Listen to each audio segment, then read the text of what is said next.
Though he needs no introduction, I will say Robert Thurman is a recognized worldwide as an authority on religion, spirituality, Asian history, philosophy, Tibetan Buddhism. Oh, no, that's okay. And His Holiness the Dalai Lama, he's also very humble. But he is an eloquent advocate of the relevance of Eastern ideas to our daily lives and a leading voice for the value of reason, peace, and compassion. And I say that, Bob, because it's true and because it's important and because we need your voice. Well, thank you. Thank you, Lord. That's very kind. So nice to see people, everybody, Sacred Stream people, and so on, and to be with you by Zoom in San Francisco, my second city after New York. Actually, I'm not really. I live in Woodstock nowadays. I'm retired from the university.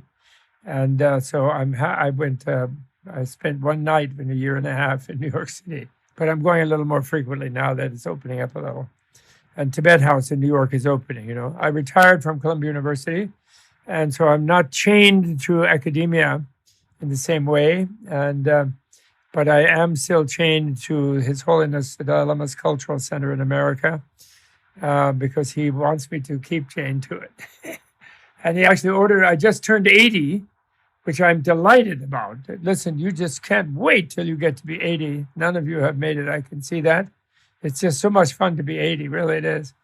If you don't eat too much meat and too much sugar, then you'll be fine.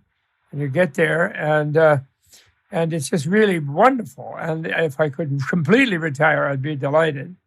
But I can't retire from Tibet. And unfortunately, the Chinese are being stubborn and stupid. Not to really, I should never say the Chinese. They are wonderful. But the Communist Party of China, which is a kind of gangster group, basically, really, it's not really a proper government. They don't represent, they're not elected, they're controlled by force and by shock troops and secret police and prison camps and so forth, labor camps. And they are doubling down with their minorities. The Uyghurs has had a lot of publicity lately, the Muslim people there. But they've been doing this to the Tibetans for 70 years. And they're really doubling down on the Tibetans as well, not allowing the children to learn the Tibetan language is the latest. And they've done that in different waves before, and it never works yet, And they're one thing that stops them, I think, they might have actually exterminated the Tibetans more or less by now, because there are only 6 million of them. But the altitude is what stops them, because they can't fully colonize that huge area. Big as Western Europe, bigger than Louisiana Purchase, a whole U.S. west of Mississippi is that big, Tibet. And it's sparsely populated because it's hard to live at that altitude, 47% of the sea level oxygen. So anyway, because of that, I cannot retire from trying to preserve and let other people know about the culture. And then there's another dimension to it, which His Holiness recently reminded me of, where he said that one of the things he liked about me, actually, he gave a nice little talk about me at our online concert last year. And he wasn't supposed to. I was very embarrassed. He was supposed to be thanking Philip Glass for organizing the concert. And he just mumbled something about Philip. Then he went in this long spiel about me. And what I really loved, he's 86, and he sent me a birthday letter at 80 that I was still young, compared to him. And but then he said, the only reason that I'm cheerful and that he can manage still at 86 is because he tries to be altruistic. And he knows that I try also, meaning we don't succeed 100%, but we try. And he feels that altruism is the elixir of health and the elixir of joy and happiness. And by altruism, of course, he means the bodhisattva spirit, the wish to do everything for everyone, the crazy idea that we're going to help everyone, And, but it's great. I love it when I give $25 to someone who wants to meet climate change instead of be bribed by the oil industry and the Congress. I use the bodhisattva spirit to visualize that 10 million people are giving $25 with the same motivation. So we're matching the Koch brothers and the dark money, but bit by bit with what we can afford, And I hope I know that's a democratic way of using the Bodhisattva idea, that whenever you do anything and have anything good happen to you, you try to think of others feeling like the fact that you're doing that, and maybe you didn't really want to or whatever, and you sort of turn your mind to it, and then you feel that's a ripple in the surface of the pond of all beings, and that from that little ripple, some other people at their own level, in their own context, they sort of turn their mind a little toward the positive, so that when you do it, it's like a part of a movement, part of a wave. Do you know what I mean? Because it is, actually. It is. And when you're lazy and I don't want to, oh yeah, I want to hate that. Oh, I want to get mad at that person. Oh, I can't stand that guy. Then that millions of people will do that too. So we can't do that, because we're like a transistor, Our brains, our nervous system, our subtle body is like a transistor, broadcasting at all times, and as well as receiving. So, okay, well, anyway, I wrote this book. So anyway, I'm very happy. This book had a long history. Wisdom is Bliss. And I'm so happy about the title, which the original title was Buddhas Have More Fun. That was the working title. And not Buddhists. No. Buddhas. Enlightened beings, in other words. Because this book started as some person approached me. I won't mention the name, but someone did, and they said, you have some unique ideas, using flattery. And I succumbed, of course, like an idiot.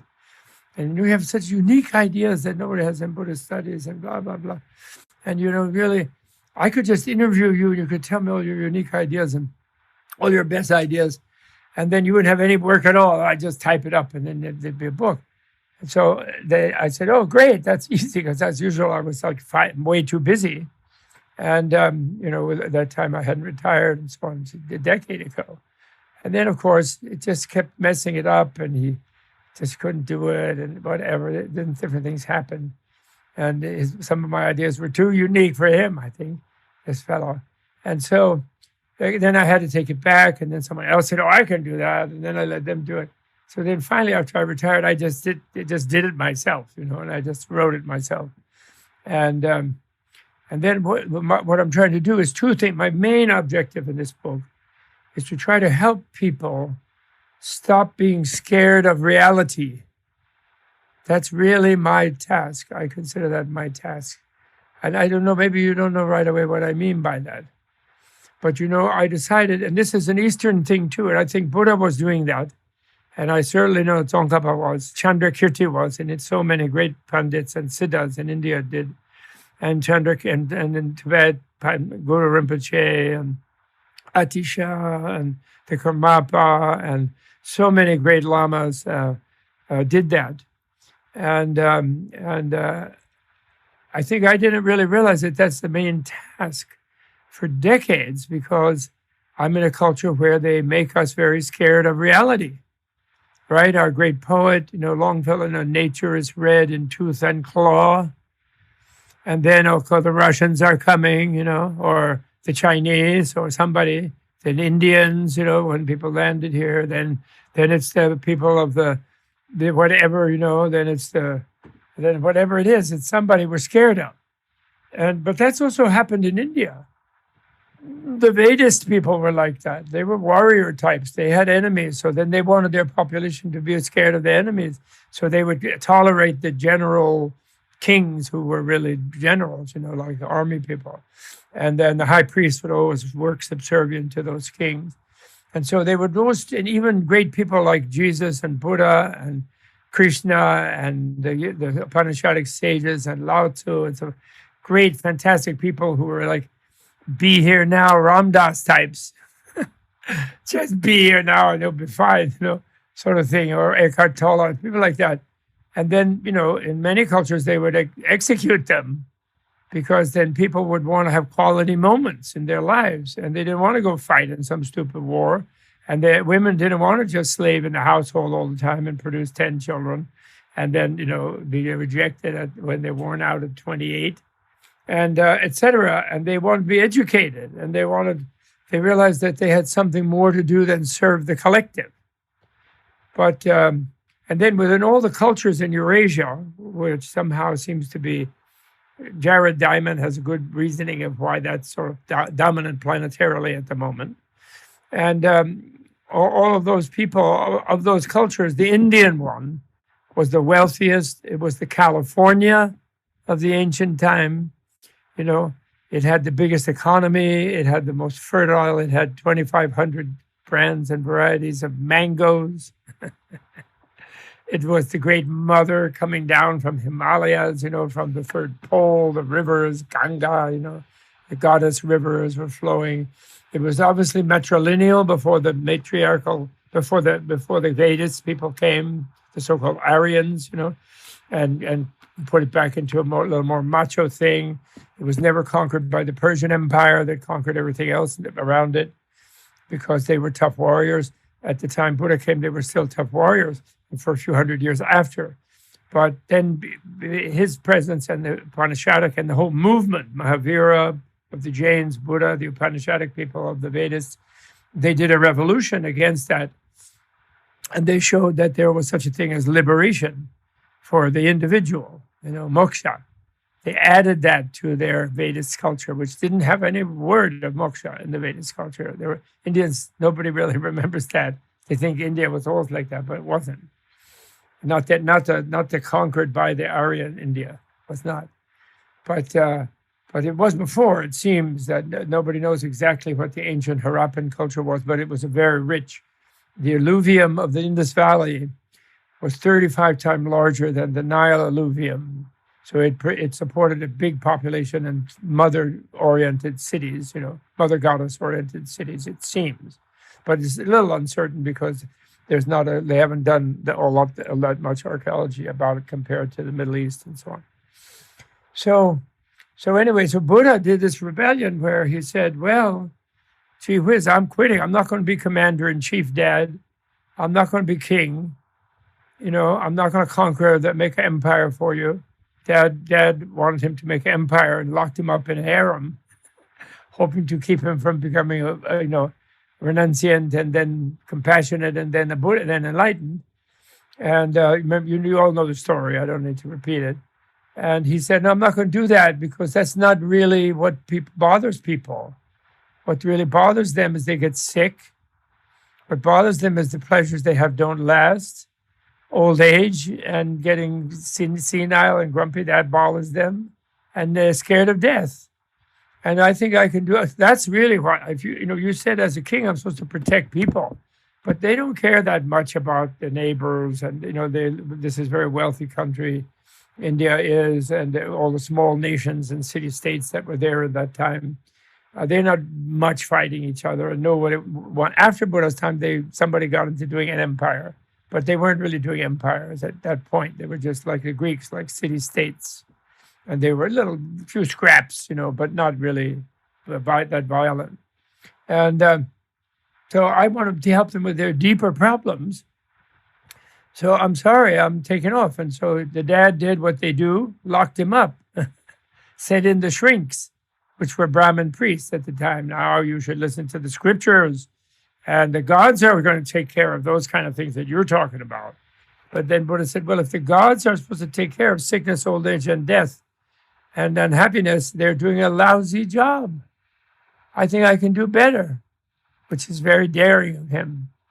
And so he took the word karma, which in the Vedas period meant an act in a ritual.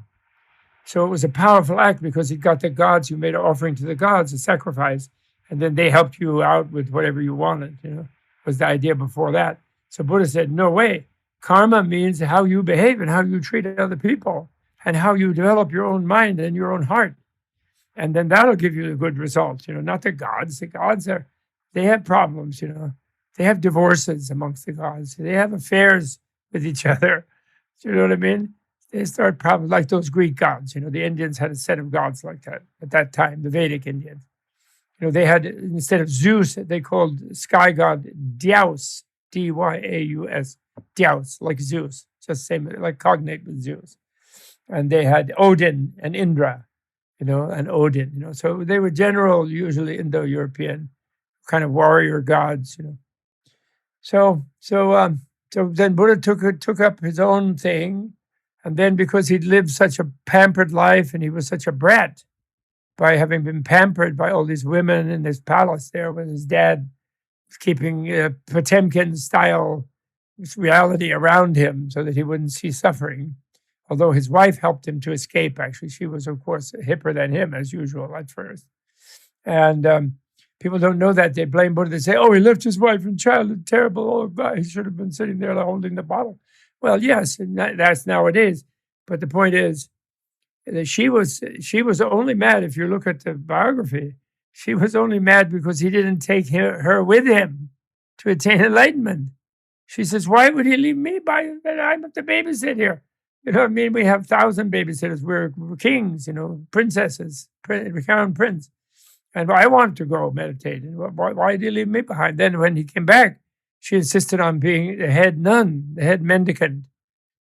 She and her aunt, who was Buddha's stepmother, the foster mother. And then he resisted that.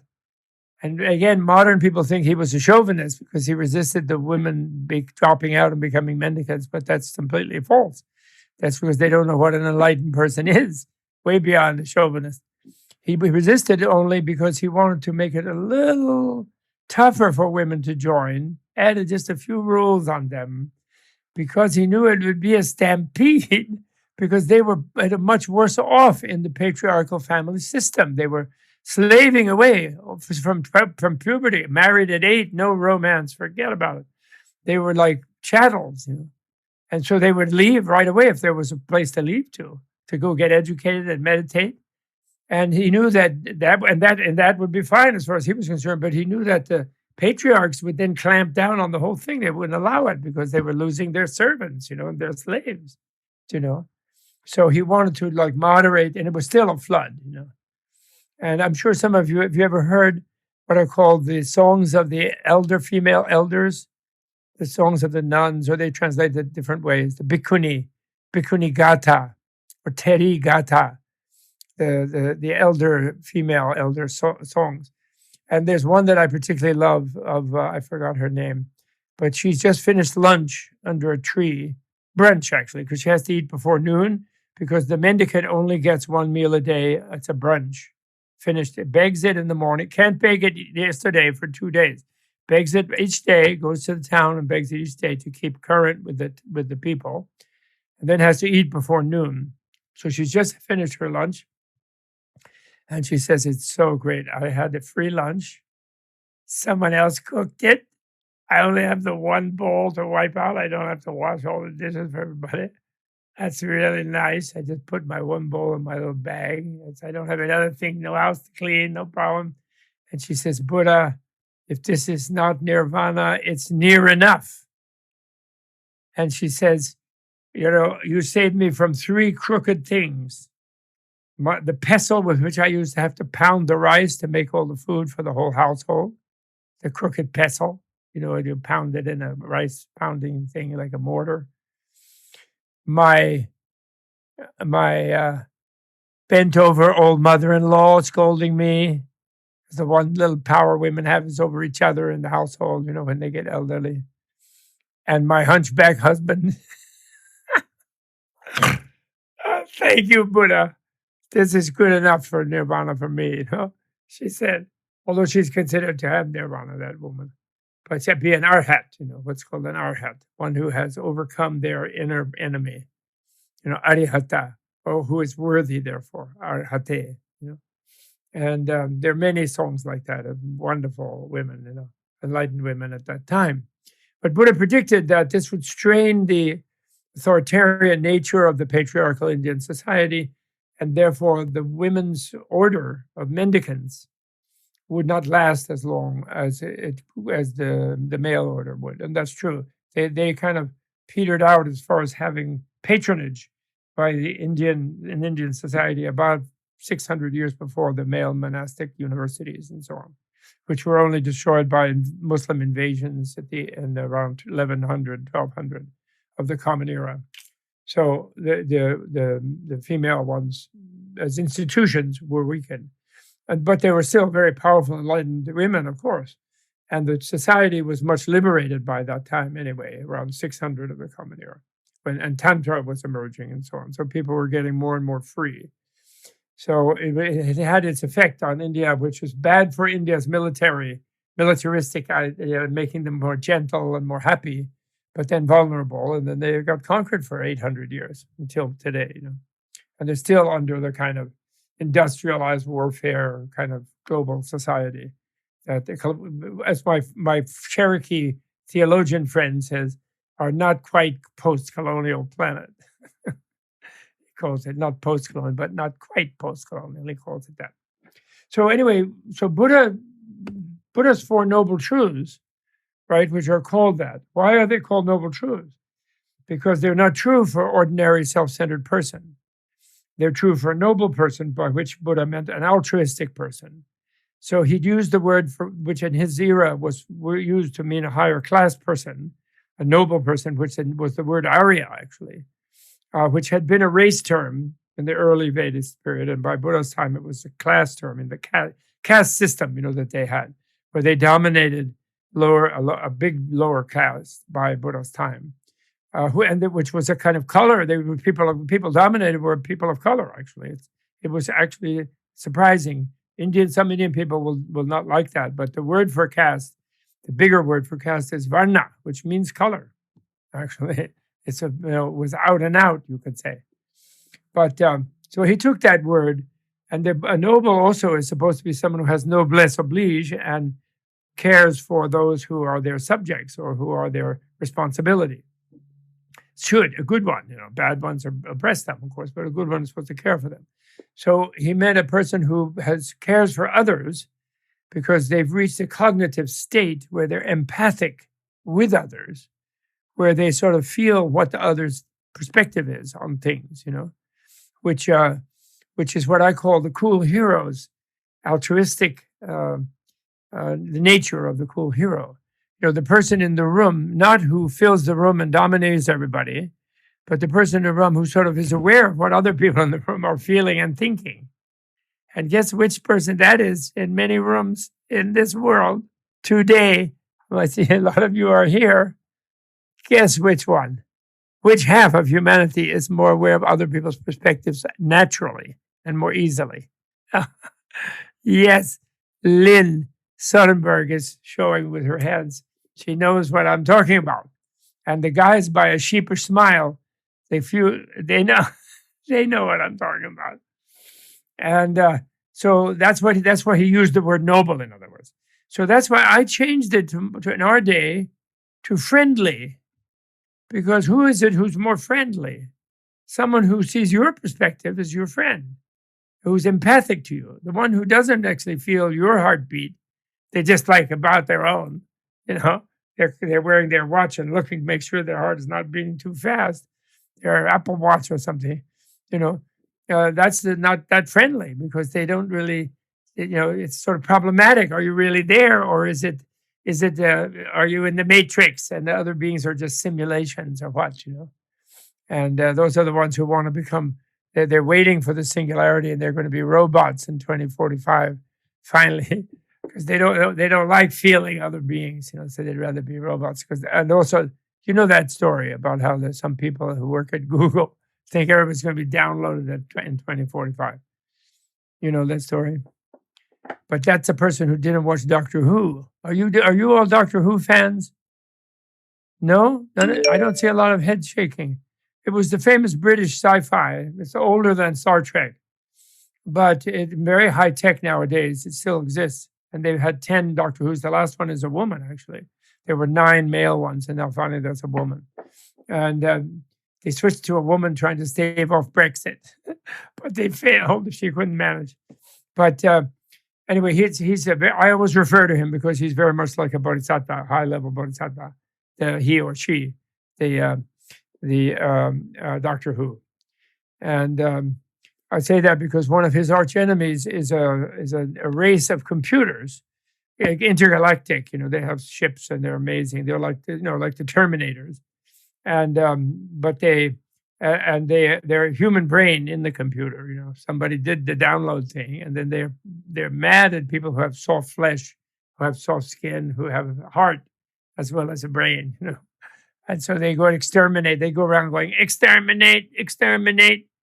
And Doctor Who is always having to outwit them before they destroy the planet and so on. I'm shocked. Nobody's shaking their head. I assign you as homework to try to find and watch Doctor Who. You can find it on BBC or Netflix sometimes. Doctor Who is awesome. We have a few Doctor Who fans. It's just like Vimala Kirti. What's that? We do have a few clapping and raising their hands. I think. Oh, good. Okay. Oh, good. Yeah. We have a few. So because he's like Vimala Kirti, people know me. I do the Vimala Kirti Sutra a lot because I was asked to translate it once, and I was amazed by it when I did. And Vimala Kirti has thousands of people in one room in his house, and they all fit in somehow, and they all shrunk, and the room doesn't expand, but somehow dimensions get warped in his presence, And Doctor Who has a little London police box, which is his time machine, where he goes around in time. He's a time lord. And then many people can go in. It's huge inside, has many rooms. It just looks like a police box, like a phone booth, really, basically. And so this kind of magic mind warping view of reality, of the illusory reality of the relative world, which is the one where love can flourish magically, it's sort of shown by Doctor Who. So that's why I always refer to it. Anyway, okay, back to the book. So the point is, Buddha's 4 friendly facts. And I take fact, the reason they translate, the word can be translated as truth, satya. But the reason that they did translate it can also mean reality, because satya means what exists, what is here, be here now, that's the be, sat. And sat means to be somewhere. So satya means this is what we're being. In other words, this is our reality. And so the 4 friendly realities. But a truth can mean a reality, but also truth can mean a proposition about reality. Okay? And some truths things are claimed to be true that aren't true. But the reason that everybody translated as truth is that they thought that Buddhism was a religion primarily, and they think religions mean you have to hold something and believe in something, and then that'll save you. But Buddha said, no, you can't be saved by believing in something. You have to experience something. You have to know something you have to know reality yourself, So that's why I'm translating them as facts, friendly facts. And that means for someone who really is your friend, that is to say, for whom your existence is close to being equal with her or his existence, or maybe even more important than your existence, if it's someone who really loves you. They think your existence is more important than theirs, possibly. Some people do. And sometimes for some people, unfortunately for normal people, it doesn't last necessarily. But for Buddha, Buddha has no need for any existence except for his love for other people. An enlightened person does. And that doesn't mean that they're against themselves, right? It's just that they're happy even when they're not in a body. They're happy no matter what, because they're one with reality, which is happiness. Now, that's what Buddha discovered.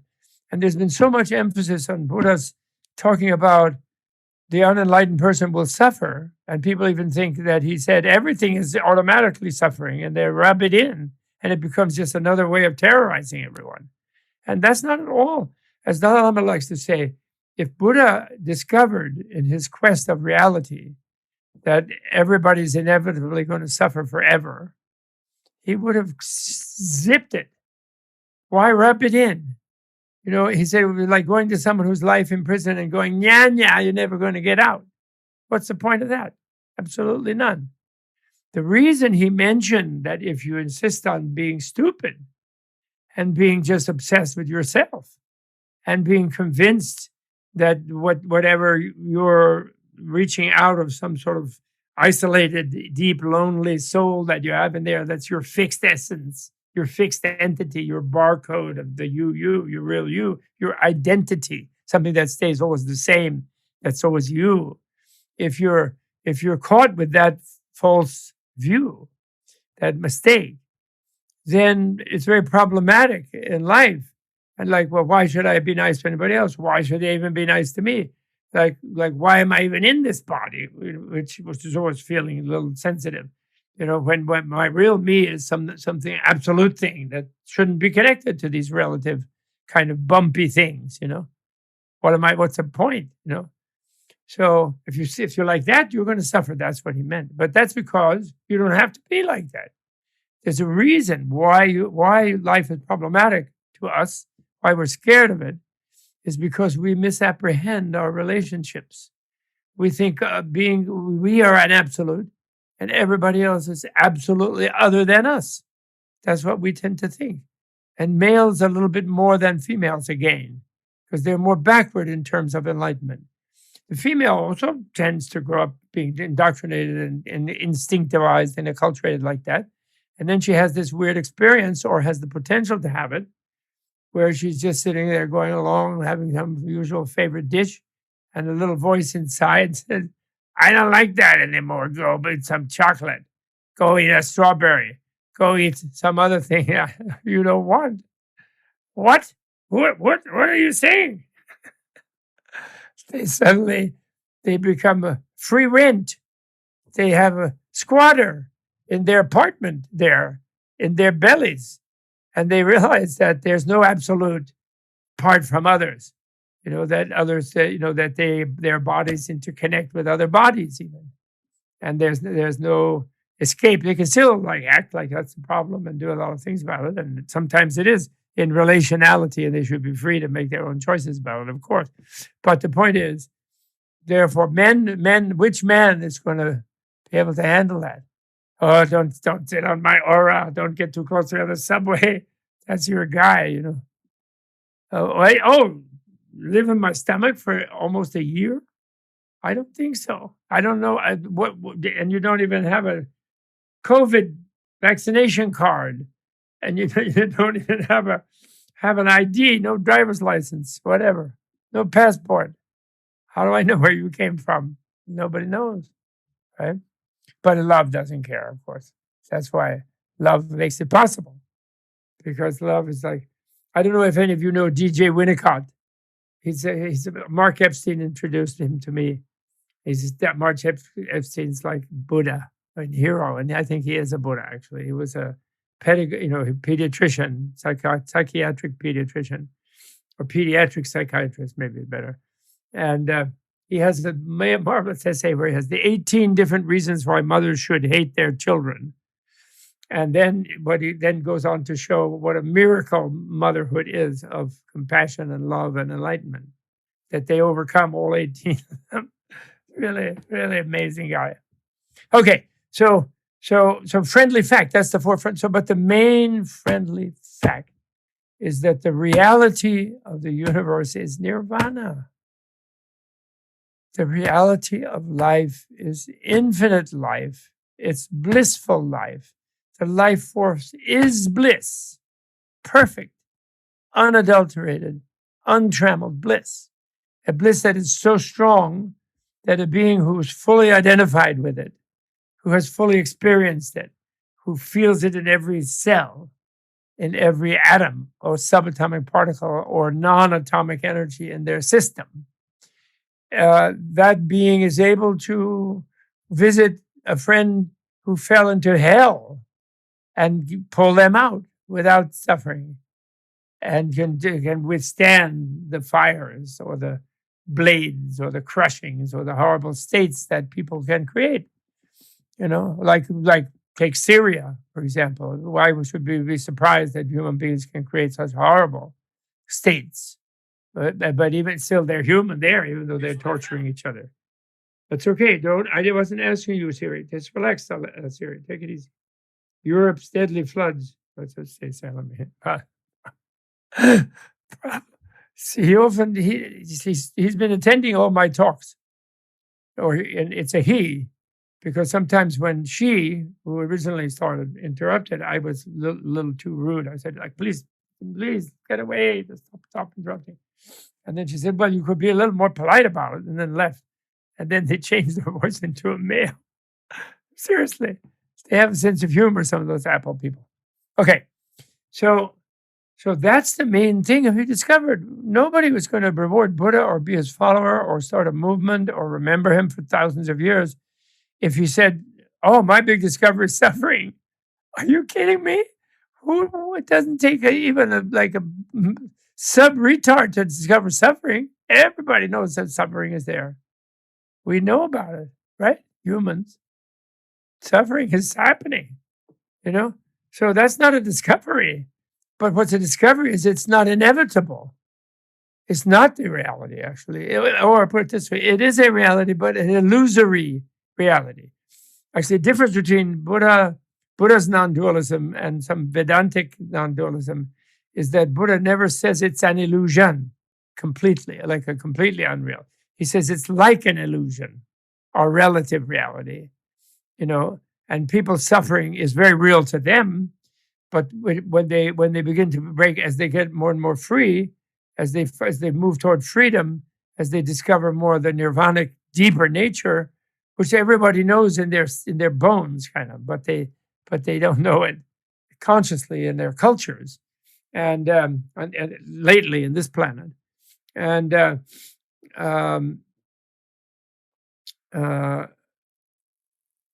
they discover that there's something beyond the suffering.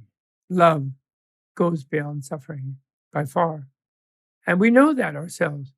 And we can truly love other beings, meaning that they become part of our life, and that our life is shared with them completely, 100%. We can do that, humans. Even people in platoons in warfare identify so strongly with their buddies, either female or male platoon, that if once one of them gets hurt, they flip out as if they were hurt, and they can become dangerous. Even though they didn't get hurt directly, but their friend got blown away or something, then they go nuts. So the human being can. There's a wonderful story about why the Japanese were exiled from international crew competition in the 30s. I don't know if you know that story. People don't know that, but they were, because they built up a really great crew. They almost won some sort of world competition. Maybe it was 36 Olympics. I forget. I don't really know the detail of the story that well. And I hope it's a true story, actually. I didn't triple check it, but I believe it. And they almost beat, I think, the Dutch crew or something, and some race held in Europe somewhere. And just lost by like a head, like the little bit of the prow of the 8-person shell. And right afterwards, 2 of the members of the Japanese crew died of brain hemorrhages, meaning that they were so identified with the effort of the team that they went past their physical ability, because they were identifying with, that it wrecked the body. And so then they were saying, you guys are too gung-ho. You operate too selflessly. But they weren't meaning it in a good way, the European individualists, So we don't want people dying in our crew races. So you can't participate in the future. I don't know if that still holds true, but that's a Japanese ability. That's something that Asian people tend to have, is that they are more relaxed about it because they've been working at it longer, because they've had people rebelling against, against these cultural norms that just want you to be serving the collective and scared of reality, and thinking that either some high priest and some religion or some god is going to save you from it because you're helpless, or some general, or else there's some natural enemy, or it's nature is the enemy, or whatever it is. You're terrorized in thinking that life is bad. That's why, and it doesn't mean Buddhism is the only exception to that, but Buddha was the clearest about it, put it that way. And he built a whole science and a whole curriculum on it. And that's what I'm trying to do. I'm trying to get away from being heard by people in my old age now that I'm out of academia, because I couldn't be in a philosophy department in academia because the Westerners in America are so chauvinist. They won't include Indian philosophy or Chinese or Japanese or African or any other kind of philosophy. It's only Euro-American philosophy. That's the only philosophy, Greeks, etc., And so nobody else has philosophy. So we're not having you in our department. You got to go be in a religion department. And then in the religion department, they also don't, they don't believe there's such a thing as a Buddha. They don't really study Buddha. They study Buddhists because they want to know what these weird people, why they believe such a weird thing. as that some ancient guy who, after all, was pre-modern in an underdeveloped country, and yet he somehow knew reality better than Einstein, better than the people who made nuclear weapons, better than the people who made COVID vaccines. And who made the COVID maybe by adding a few extra things to the bat virus. A little few extra slip slideys, bacterial slip slideys. They added in there just to see, because somebody else might make a weapon, so we want to make it, and then we'll make an antidote. Yeah, brilliant human, smart people. Bob, So how could that be? As I tell my colleagues nowadays, I love to tease them, but I did it before I retired, actually, but I get worse after I retired. I say, you guys do Buddhist studies, but in a way, it's not really truly Buddhist, because you know that there's no such thing as a Buddha. That's to say, a perfectly enlightened person. Why? Buddha didn't have a PhD from Oxford or Harvard or UCLA or Berkeley, and you do. So you're more enlightened than him. And maybe he didn't know about Darwin, maybe you think. He was still religious or something. And you guys are modern and you're just about to know everything, right? Grand unified theory. Well, Einstein didn't quite make it. But your standard model in Big Bang is really good. But gee whiz, wait, what happened? The standard model wasn't working. And then what? It was saved by a female physicist in Cambridge. What did she discover? Well, she didn't really discover it because she hasn't seen it yet, because it's dark. 97%, 33 times more matter and energy than the matter and energy we can see is the dark matter and energy, which is 97% of reality, which we haven't seen yet because it's dark. But it has to be there or our standard model would fly apart.